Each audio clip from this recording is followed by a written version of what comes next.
Astaghfirullah. Bismillahirrahmanirrahim. Assalamualaikum warahmatullahi wabarakatuh.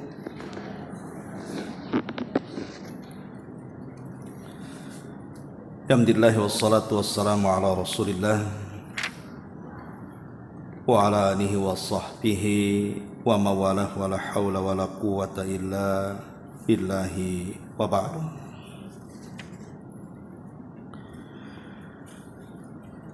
Lanjutkan kajian kita, masih membahas kitab 175 Jalan Menuju Surga, dan kita masuk pada poin ke-19.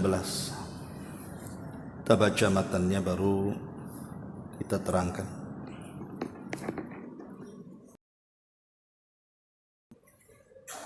Nabi SAW bersabda di sini dalam hadis yang dikeluarkan Al-Imam At-Tabrani, "Laisa yatahassaru ahlul jannati illa ala sa'atin marrat bihim lam yadhkurullaha fiha." Nabi SAW mengatakan, penduduk sorga itu tidak akan menyesal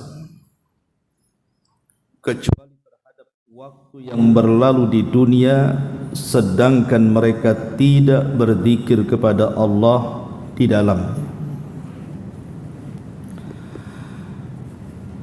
Ma'asyiral muslimat yang dimuliakan Allah Subhanahu wa taala, hadis ini menjelaskan tentang kenikmatan manusia ketika masuk ke dalam surga.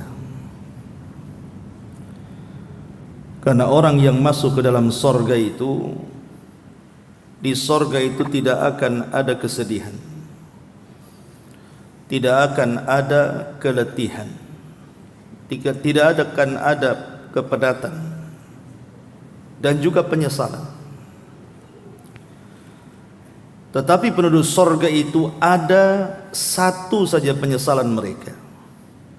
Dari sekian banyak nikmat yang Allah anugerahkan kepada mereka, rupanya ada satu perkara yang mereka sesalkan. Apa itu? Apabila digambarkan kepada mereka tentang kehidupan mereka di dunia, ada satu waktu yang lewat kepada mereka itu, di mana waktu itu lewat dengan percuma saja, tidak ada manfaat dalam kehidupannya. Di mana waktu itu lewat dan mereka tidak berzikir kepada Allah Subhanahu wa taala. Karena setiap detik amal saleh yang kita lakukan di dunia itu mengangkat derajat kita di surga. Itulah penyesalan mereka. Coba kalau seandainya waktu-waktu di dunia itu tidak ada yang sia-sia, tentu mereka akan mendapatkan derajat tinggi di surga. Itulah penyesalan penduduk surga. Artinya kalau orang yang masuk ke dalam surga saja ada penyesalan, macam mana pula dengan orang yang masuk neraka? Tentu mereka lebih menyesal lagi. Baik, sebelum kita jelaskan hadis ini, kita akan menjelaskan beberapa penyesalan di akhirat. Dan apa yang kita sesalkan kelak kalau kita sudah di akhirat itu dari perbuatan-perbuatan kita di dunia. Ma'asyiral muslimat yang dimuliakan Allah Subhanahu wa taala. Yang pertama, disebutkan di dalam surah Al-Munafiqun ayat 10. Allah Subhanahu wa taala berfirman, "Wa anfiqu mimma razaqnakum min qabli an ya'tiya ahadakumul maut fayaqula rabbi laula akhartani ila ajalin qarib fa asaddaqa wa akum minas salihin. Dan infakkanlah sebagian dari apa yang telah kami rizkikan kepada kalian sebelum datang kematian menjemput kalian. Karena nanti ketika kematian itu menjemput kalian, maka salah seorang di antara kalian akan berkata, Ya Rabb, mengapa engkau tidak menangguhkan kematianku saja sampai waktu yang dekat ini, supaya aku bisa bersedekah dan aku akan berubah termasuk orang-orang yang soleh. Dari ayat ini kita tahu bahwa orang-orang yang meninggal dunia, maka mereka akan mengalami penyesalan. Penyesalan yang pertama disebutkan dalam ayat ini adalah ketika di dunia dia tidak bersedekah. Inilah penyesalan manusia. Kenapa aku tidak banyak-banyak bersedekah?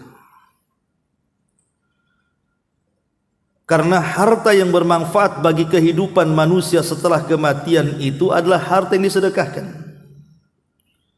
Nabi mengatakan, maluka ma akalta fa afnaita wa ma labista fa ablaita wa ma tasaddaqta fa abqaita. Kata Rasul, hartamu yang kau makan itu akan lenyap.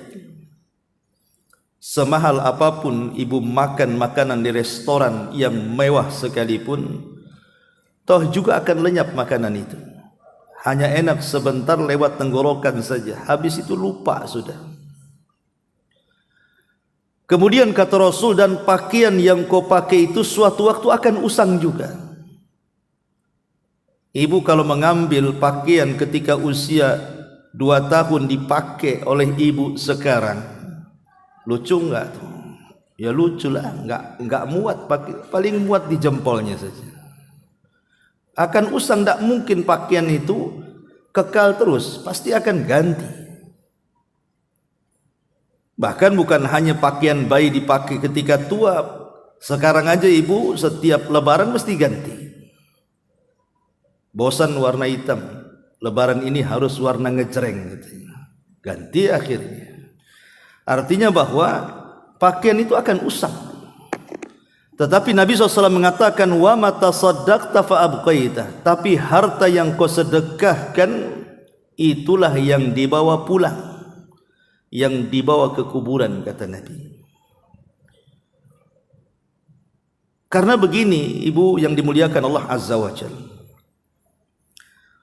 terkadang ada orang yang berangan-angan ketika muda itu pengen kalau dia menjadi orang kaya.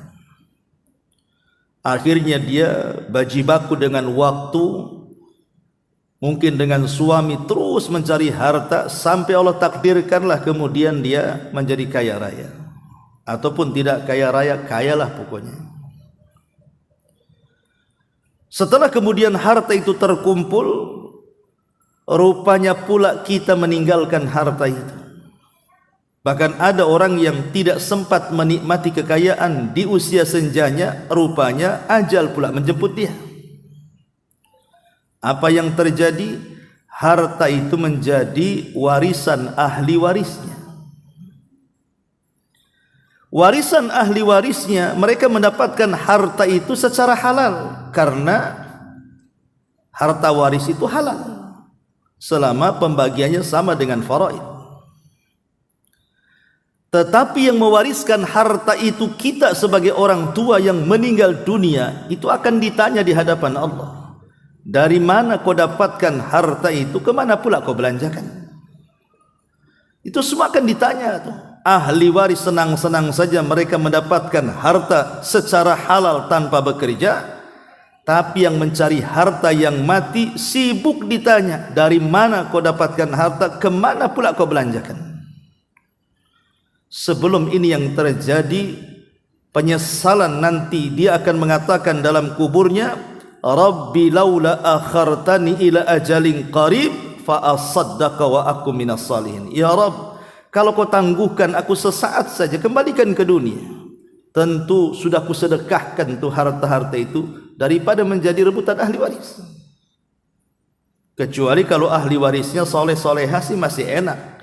Ketika dapat harta waris dia masih ingat tuh yang mewarisinya.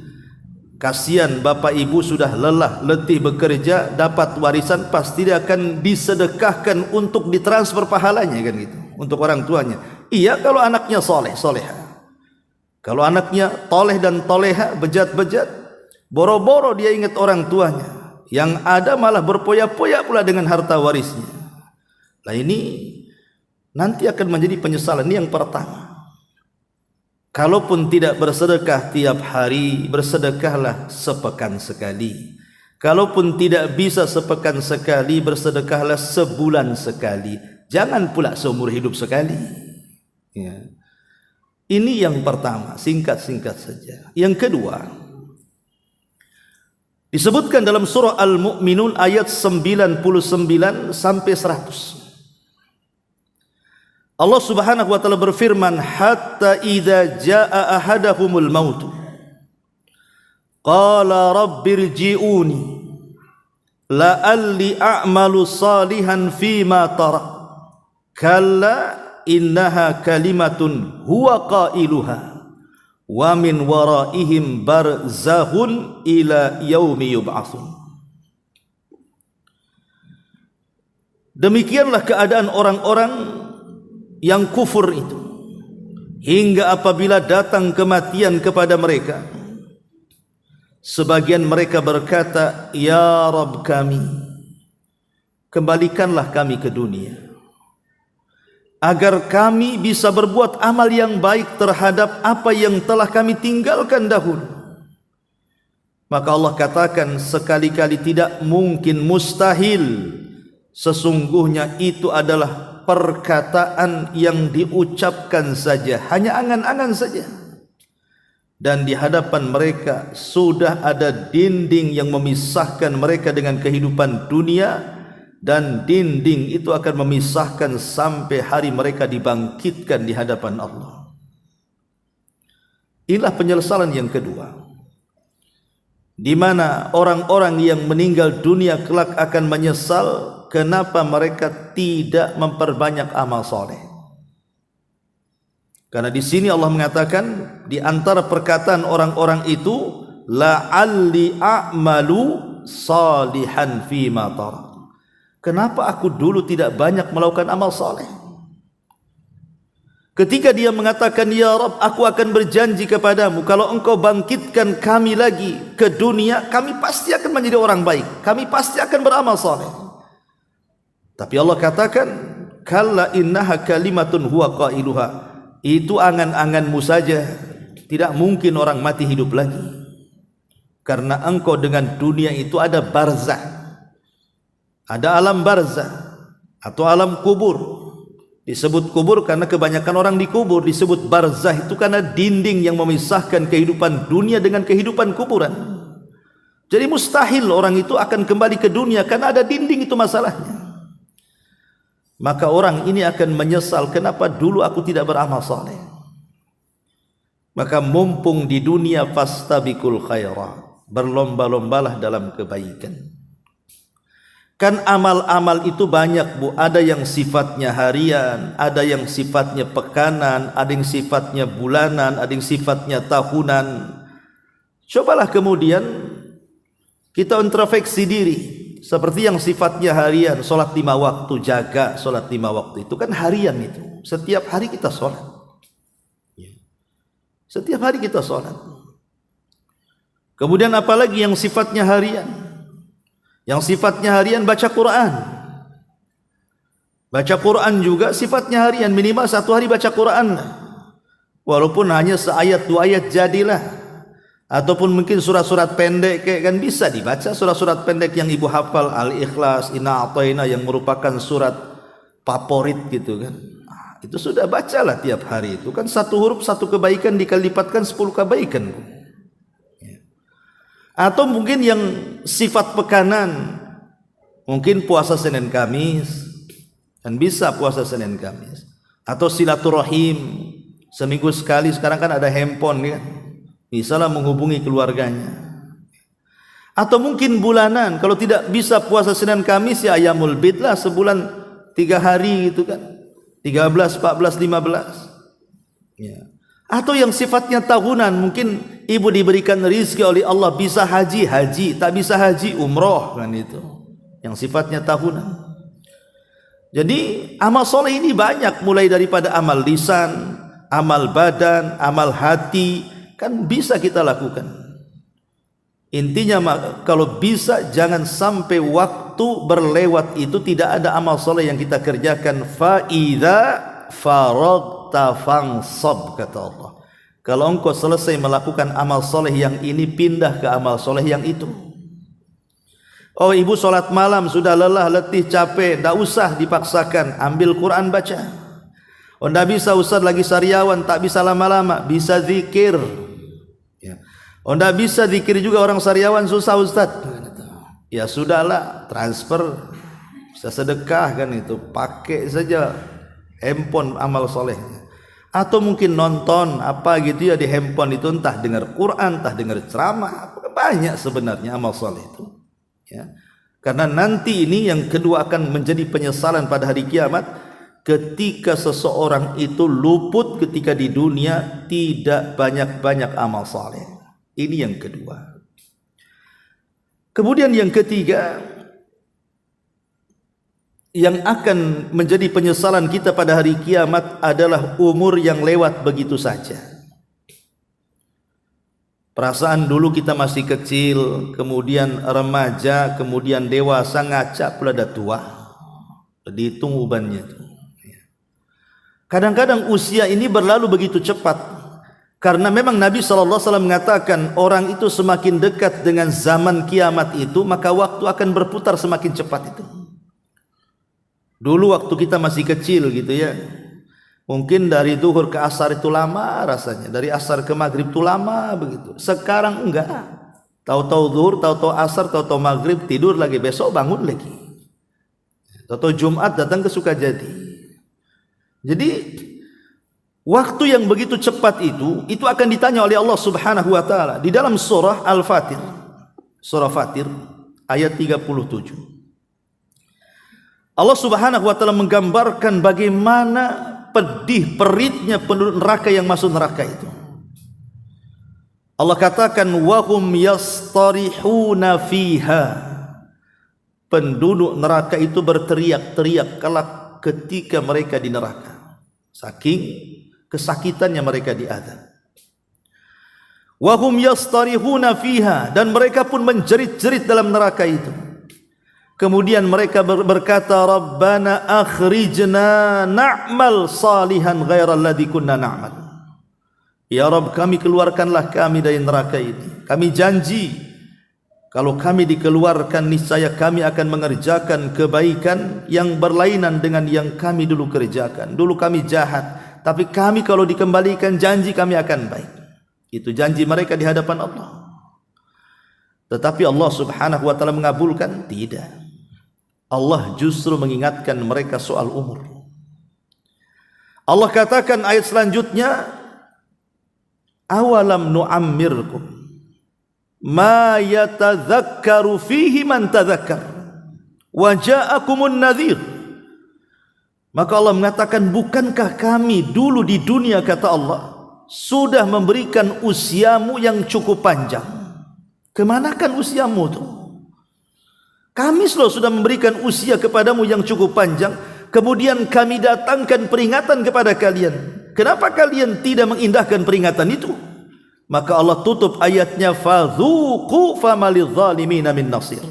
Maka sekarang rasakanlah azab kami, dan bagi orang-orang zalim tidak akan ada penolong bagi mereka.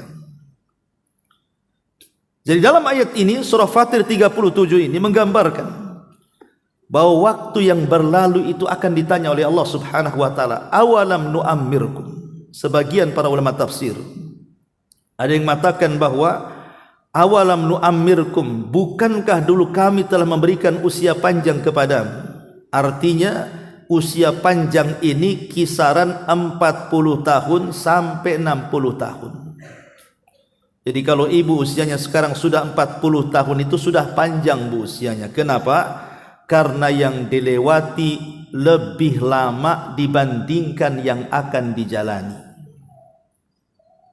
Usia manusia itu kata Rasul, kalau umat Nabi berkisar 60 sampai 70 tahun saja kan. Kata Rasul, a'maru ummati baina sittina wa sab'in. Usia umatku itu berkisar antara 60 sampai 70 tahun. Kalaupun ada yang lewat 70 tahun itu sedikit. Berarti kalau usia ibu sudah 40 tahun, berarti sudah separuh lebih tuh. Sudah separuh lebih kan. Kalau paruan kan harusnya 80, 40 kan itu. Berarti kalau seandainya hanya 70 tahun saja, kemudian usia ibu 40 tahun, berarti yang sudah lewat 40 tahun yang akan dijalani tinggal 30 tahun saja. Itu pun kalau sampai ke 30 tahun setelahnya. Lah karena usia 40 tahun, 70 tahun itu sudah lebih banyak yang dijalani ketimbang yang akan dilalui. Makanya Allah ingatkan soal waktu. Kemana saja kamu itu? Usia 40 tahun kok gak sadar-sadar? Kok makin jadi tua-tua keladi ini gimana ceritanya? Kok makin jadi? Apalagi 60 tahun. Berarti kan tinggal di OTW saja itu. 60 tahun kan udah dekat itu. Ya. Makanya di sini Allah ingatkan tuh, awalam nu'ammirkum, kemana saja usia yang kukasih itu. Jadi nanti usia ini akan jadi penyesalan tuh.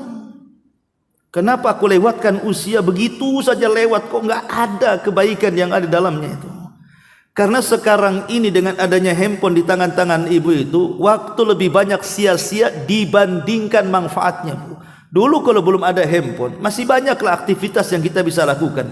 Sekarang dengan ada handphone tuh semua jadi pemalas bu. Pemalas. Kadang-kadang hak dan kewajiban seorang ibu kepada suami saja itu sudah teralaikan gara-gara handphone kan.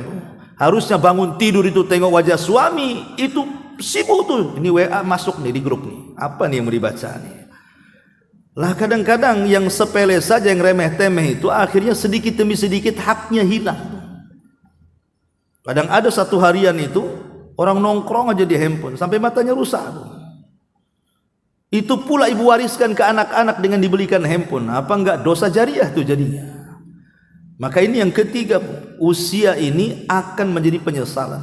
Kemudian yang keempat, yang akan menjadi penyesalan adalah meninggalkan Quran.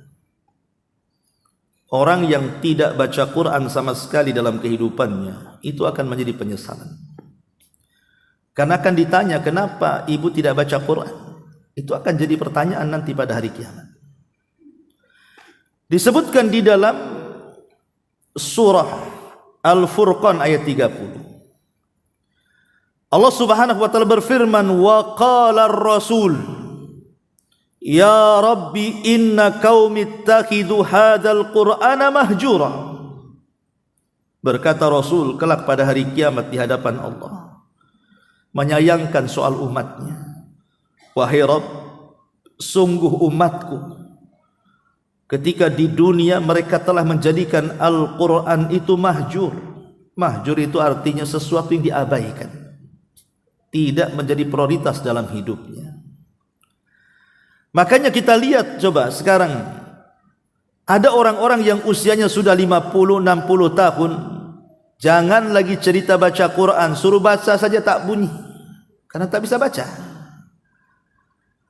Tetapi bukan berarti kemudian telat bagi dia baca Quran, belajar Quran. Tidak ada yang telat. Belajar Quran itu tidak ada yang telat, karena para sahabat juga banyak yang masuk Islam sudah tua. Tetapi masalahnya bukan masalah telat belajar Quran. Kenapa Anda malas baca Quran? Dan kenapa sewaktu masih muda tidak belajar Quran? Makanya minimalnya setiap hari itu baca Quran kan dalam solat-solat kita ini. Walaupun umpamanya kita mau tambah selepas sholat, kita pun kalau bisa baca Quran. Karena memang Quran ini akan ditanya. Malulah seorang muslim KTP-nya Islam ketika baca Quran pula belepotan. Makanya ini akan ditanya juga soal Quran itu. Jangan sampai kemudian seorang muslim tidak bisa baca Quran. Kalau yang tidak bisa baca Quran hari ini, cari guru privat. nggak apa-apa belajar Iqra. Nanti lama-lama juga Allah akan berikan kecerdasan dia baca Quran kok. Kalau masih tertatih-tatih dia baca Quran karena baru belajar Iqra, tetap dapat 2 pahala kata Rasul. Orang yang susah baca Quran itu karena baru belajar Iqra, kata Nabi SAW, walladzi yatata'u fihi lahu ajran. Orang yang kesulitan membaca Quran tetap dapat 2 pahala kata Nabi. Jadi nggak ada ruginya. Ini terbalik, yang tidak bisa baca Quran semangat bisa baca Quran mah ditinggalkan pula Quran. Ya, maka ini juga akan menjadi penyesalan bagi kita ketika di dunia ini kita meninggalkan Quran. Ini yang keempat. Kemudian yang kelima, salah mencari kawan. Ini akan ditanya juga dan akan menjadi penyesalan. Disebutkan dalam surah Al-Furqan ayat 27 sampai 29. Wa yawma ya'adhu dhalimu ala yadayhi yaqulu ya laitani ittakhidtu ma'ar rasuli sabila ya wailata laitani lam attakhid fulanan khalila laqad adhallani anidh dhikri ba'da id ja'ani wa kana asyaitanu lil insani khadula. Allah mengatakan, dan ingatlah hari ketika orang-orang zalim itu menggigit 2 tangannya. Saking menyesalnya kelak pada hari kiamat, dia menggigit 2 jarinya. Kemudian berkata, aduhai kiranya dulu aku mengambil jalan bersama para rasul, bersama orang-orang yang baik, orang-orang yang mengikuti Nabi, orang-orang soleh. Kecelakaan besarlah bagiku kiranya aku dulu tidak mengambil si fulan sebagai teman karibku. Sesungguhnya dia telah menyesatkan aku dari Al-Quran ketika Al-Quran itu telah datang kepadaku, dan adalah syaitan itu tidak mau menolong manusia selamanya. Ini yang kelima, penyesalan kita pada hari kiamat, Bu, adalah soal pertemanan. Karena contoh mamanya, Bu, ada orang bergelut dalam bidang olahraga umpamanya, entah bulu tangkis, entah pemain bola, entah pemain tenis atau apalah kan gitu. Kadang-kadang kehidupan dia itu aja setiap hari, latihan bola saja, mulai dari remaja, dewasa sampai tua. Teman-temannya itu juga gitu ya, nggak berubah-berubah teman-temannya. Ya sesama pemain bola juga. Kalau yang bulu tangkis ya sesama pemain bulu tangkis, yang tenis ya sesama tenis gitu kan. Kadang-kadang teman-teman di dalam grup itu tidak semua baik.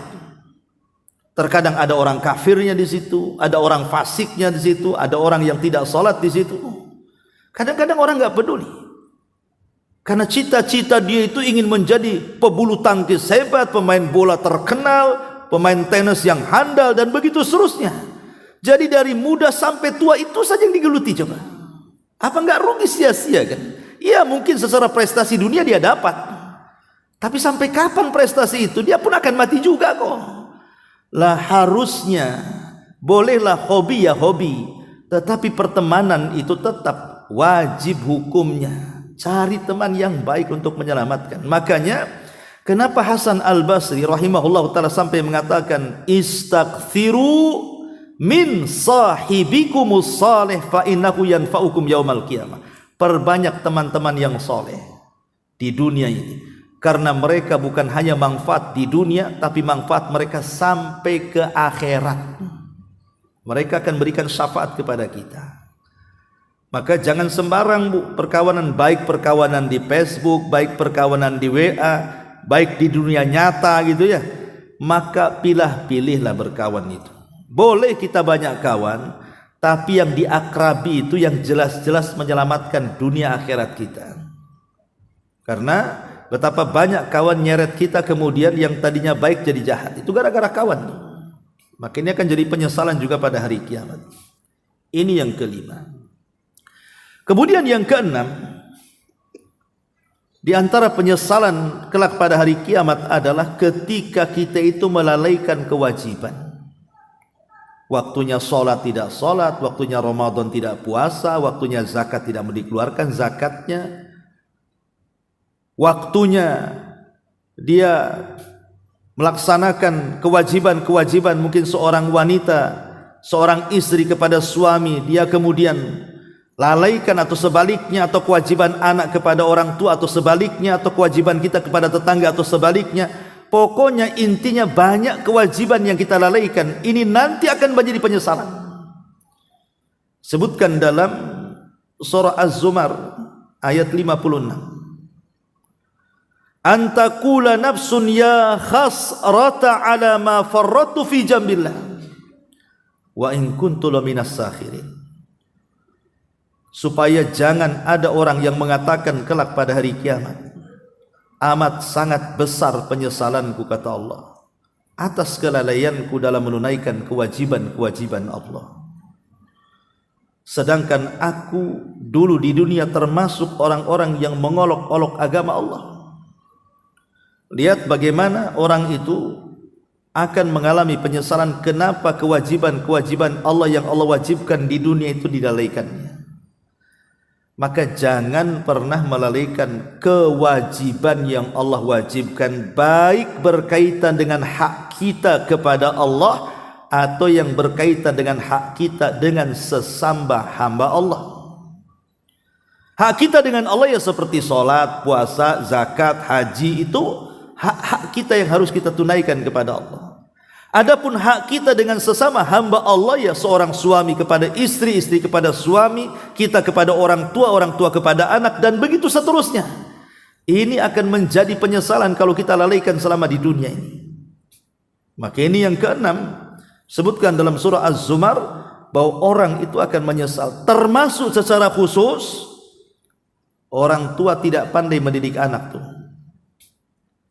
Jadi ini akan ditanya di hadapan Allah Subhanahu wa taala, kenapa kita tidak bisa mengarahkan anak-anak kita kepada yang baik itu.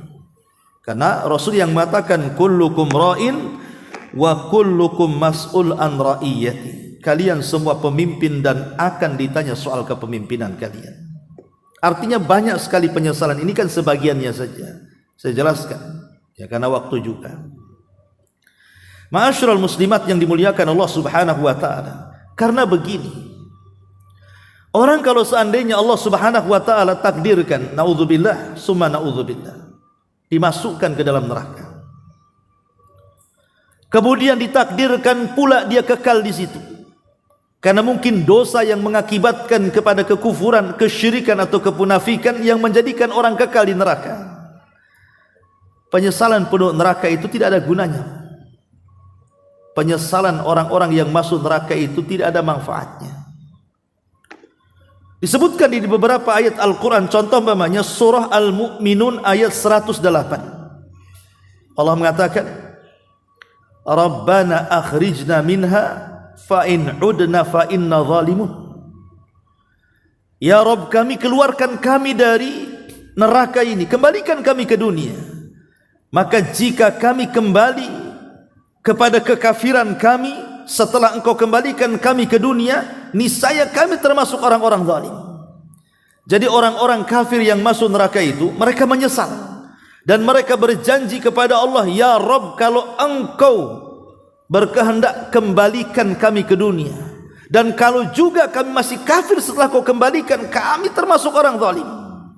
Pertanyaannya, dikabulkan permintaan mereka walaupun mereka mengeluarkan air mata darah sekalipun? Allah katakan qala khsa'u fiha wa la tukallimun. Maka Allah berfirman, tinggallah selamanya dengan hina kalian di neraka dan jangan bicara lagi denganku, katanya. Lihat, Allah Subhanahu wa taala tidak menerima uzur mereka. Bahkan Allah mengatakan enggak usah bicara lagi kalian di sini. Ikhsa'u fiha, tinggallah dengan hina. Jadi Allah Subhanahu wa taala tidak mau mengajak bicara penuh neraka, padahal mereka setiap hari minta kepada Allah untuk dikembalikan ke dunia. Ketika Allah Subhanahu wa taala tidak peduli dengan mereka, mulailah mereka melirik siapa? Melirik malaikat penjaga pintu neraka. Siapa malaikat penjaga pintu neraka? Malaikat Malik. Allah Subhanahu wa taala berfirman di dalam surah Az-Zuhruf ayat 77 sampai 78. Wa nadaw ya Malik liyaqdi alaina rabbuk qala innakum makithun laqad ji'nakum bil haqqi walakinna aktsarakum lil haqqi karihun. Dan mereka berseru, ya Rabb kami, mereka berseru kepada malaikat Malik, wahai malaikat Malik, biarlah Tuhanmu mematikan kami saja. Kalau dengan cara seperti ini kami tidak bisa diajak bicara lagi oleh Allah dan kami akan diazab selamanya, matikan sajalah. Bilang sama Rabbmu, matikan saja kami di neraka ini. Tetapi apa jawaban Malik? Malik pun menjawab, qala innakum makithun, oh tidak bisa, kalian akan tetap tinggal di neraka dan tetap hidup dan tetap akan disiksa. Ditolak permintaan mereka. Ketika kemudian malaikat Malik tidak juga mengabulkan keinginan mereka, mulailah mereka meminta kepada para malaikat-malaikat yang ada di neraka selain malaikat Malik. Dan Allah Subhanahu wa taala katakan dalam surah Ghafirnya, wa qala alladziina fin nari li khazanati jahannam ud'u rabbakum yukhaffifu 'anna yawman minal adzab. Dan orang-orang yang berada di neraka berkata kepada penjaga-penjaga neraka, mohonkanlah kepada Rabbmu agar dia meringankan azab atas kami sehari saja jadi. Lihat di sini. Pertama mereka minta kepada Allah agar mereka dikeluarkan neraka, tetapi Allah tidak kabulkan. Dan Allah katakan, tinggal saja dengan hina kau di situ, jangan bicara lagi denganku. Kemudian mereka ditolak permintaannya oleh Allah. Mulailah mereka melirik kepada malaikat Malik agar bicara dengan Allah, sudah wafatkan kami saja di neraka. Tapi malaikat Malik mengatakan, oh tidak bisa, kalian akan tetap hidup dan kalian akan disiksa di sini. Akhirnya mereka mulai melobi malaikat-malaikat yang lain dan mengatakan, mintalah kepada Allah, kalau kami harus disiksa selamanya di neraka, minimal ringankanlah siksaan kami, gitu. Subhanallah. Tapi apa jawaban para malaikat-malaikat itu? Mereka mengatakan, qalu awalam taku ta'tikum rusulukum bil bayyinah. Maka penjaga-penjaga jahanam berkata, apakah rasul-rasul belum datang kepada kalian dengan membawa bukti-bukti yang nyata? Bukankah sudah datang? Akhirnya mereka pun putus asa, minta kepada Allah tidak dikabulkan, lewat perantara malaikat Malik juga ditolak, lewat perantara para malaikat-malaikat penjaga neraka pun semua ditolak. Akhirnya putus asa, mulailah mereka melirik penduduk sorga. Karena antara sorga dan neraka itu ada jendela, ya, di mana penduduk sorga bisa melihat penduduk neraka ataupun sebaliknya. Maka Allah Subhanahu wa taala gambarkan dalam surah Al-A'raf ayat 44-nya itu, wa nada ashabul jannah ashaban nar an qad wajadtum ma wa'adana rabbuna haqqan fahal wajadtum ma wa'adakum rabbukum haqqan qalu na'am fa'adzana mu'adzinun bainakum al-la'natullah 'ala zalimin. Dan penghuni-penghuni sorga berseru kepada penghuni-penghuni neraka, sesungguhnya kami dengan sebenarnya telah memperoleh apa yang Allah janjikan kepada kami. Apakah kalian juga sama mendapatkan janji Allah kepada kalian? Maka mereka mengatakan, ya, telah sampai janji Allah kepada kami. Maka mereka penduduk neraka menjawab betul. Kemudian seorang penyeru malaikat mengumumkan di antara kedua golongan itu, kutukan Allah ditimpakan kepada orang-orang yang berbuat zalim. Kemudian sekarang dialog penduduk neraka kepada penduduk surga. Apa dialognya? Wa nada ashabun nar ashabal jannah an afidu alaina minal ma au mimma razaqakumullah. Maka penduduk neraka memanggil-manggil penduduk sorga, wahai penduduk sorga, bisa enggak kau berikan kepada kami apa yang Allah rizkikan kepada kalian? Entah satu tetes air jadilah, anta satu butir makanan yang Allah rizkikan jadilah. Yang penting berikan kepada kami air dan makanan kalian. Tapi apa jawaban penduduk sorga? Penduduk sorga mengatakan, innallaha harramahu ma'alal kafirin. Oh, tidak bisa, karena Allah sudah haramkan makanan minuman itu kepada orang-orang kafir yang masuk neraka. Akhirnya mereka putus asa. Lobi sana gagal, lobi sini gagal. Terpaksa mereka harus tinggal di neraka. Coba, inilah penyesalan-penyesalan yang akan berlaku. Lah rupanya dalam hadis yang kita bahas juga di sini, penyesalan itu bukan hanya berlaku kepada penduduk neraka saja, bahkan penduduk sorga juga ikut menyesal. Apa penyesalan penduduk sorga? Nabi SAW mengatakan, laisa yatahassaru ahlul jannah illa ala sa'atin marrat bihim lam yadhkurullaha fiha. Penduduk sorga tidak akan menyesal.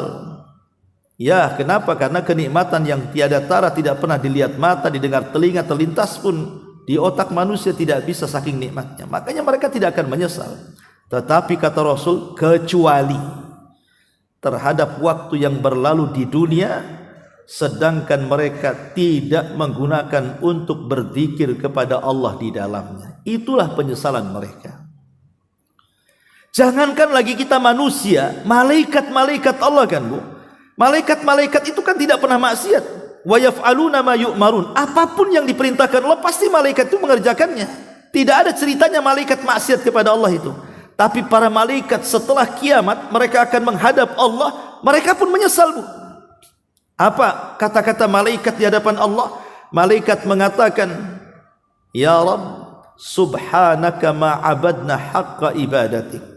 Ya Rabb, maha suci engkau ya Rabb, kami belum mampu beribadah dengan sebenar-benar ibadah kepadamu. Padahal malaikat itu ibadah tiap hari. Itu ngomong begitu sama Allah. Lah kalau malaikat tidak pernah maksiat ibadah kepada Allah, kemudian menyesal dan mengatakan kami belum pernah beribadah dengan sebenar-benar ibadah, harusnya ucapan ini bukan malaikat yang ngomong, harusnya kita manusia yang banyak dosa yang ngomong. Lah sebelum kemudian kata-kata ini atau penyesalan keluar kelak pada hari kiamat, walaupun itu terkeluar dari penduduk sorga, Bu, maka sebaiknya di dunia ini mumpung masih ada kesempatan, maka banyak beramal soleh. Apa kata Qadi Iyad, seorang ulama namanya Fudail ibn Iyad, ketika menasihati seorang kakek yang usianya 60 tahun.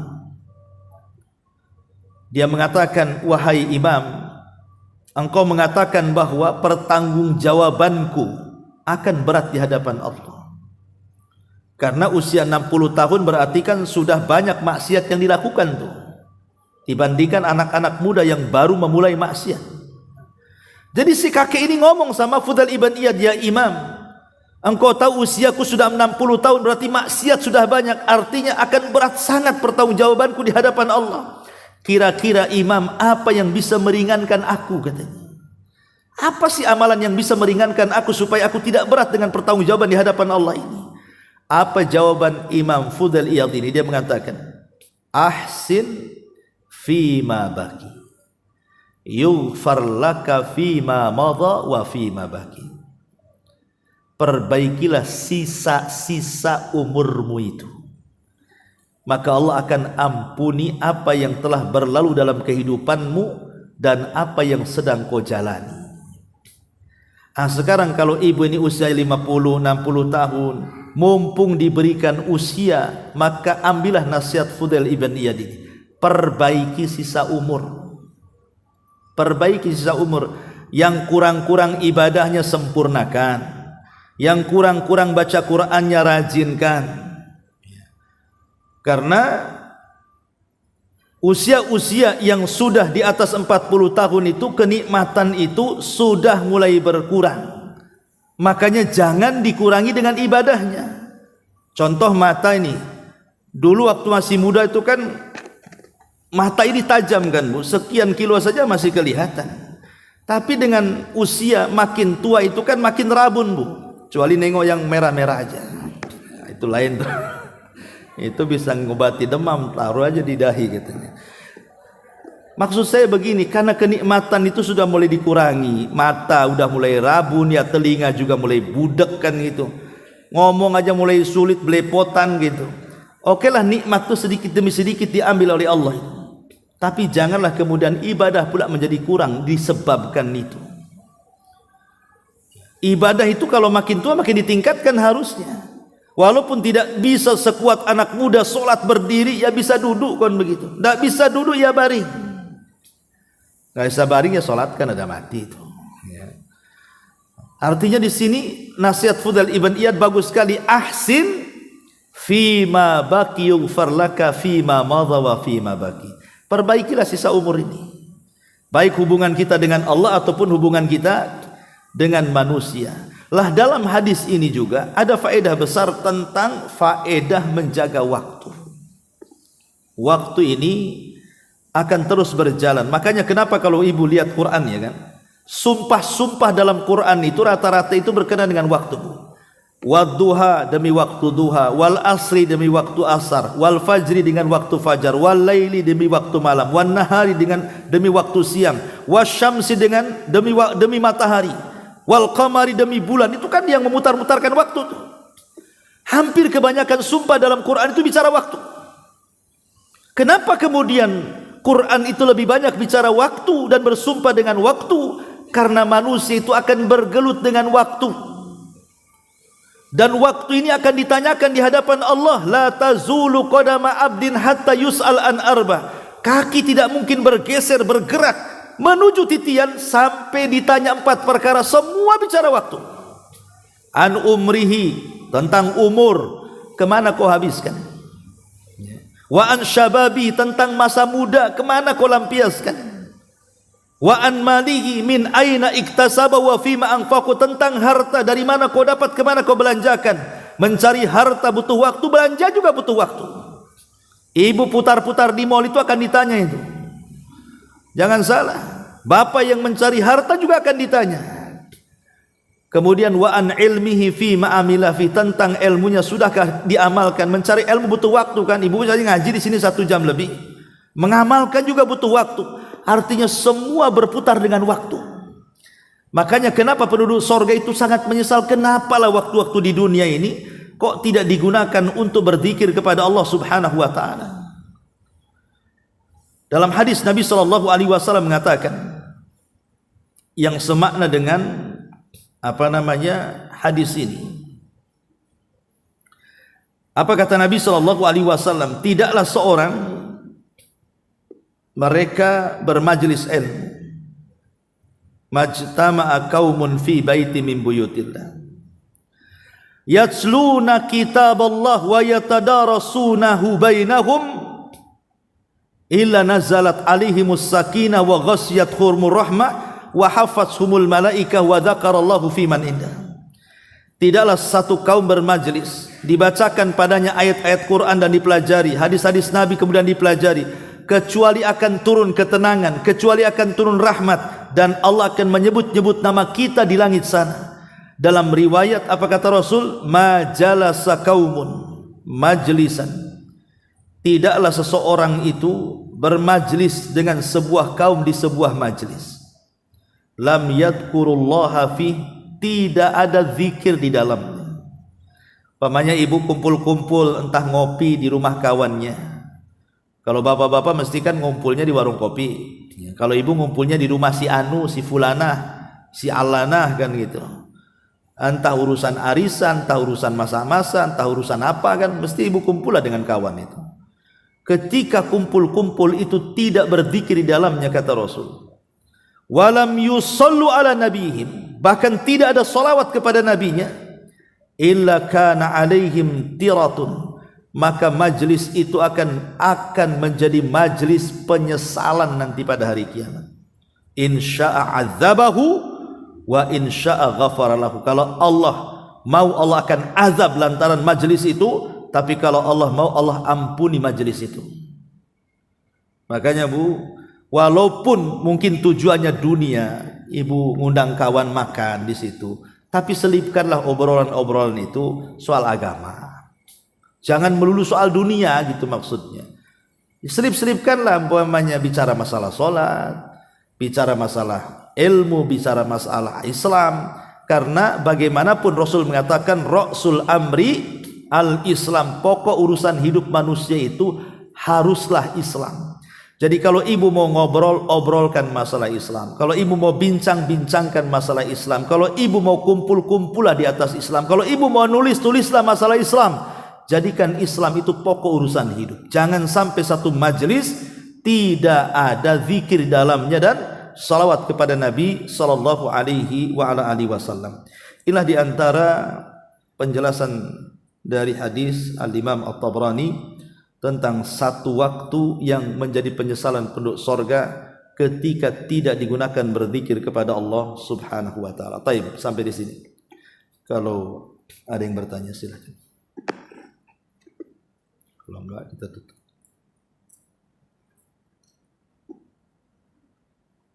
Alhamdulillah sudah paham semua. Ya. Kita tutup dengan kafaratul majlis. Subhanaka wa bihamdika asyhadu an la ilaha illa anta astaghfiruka wa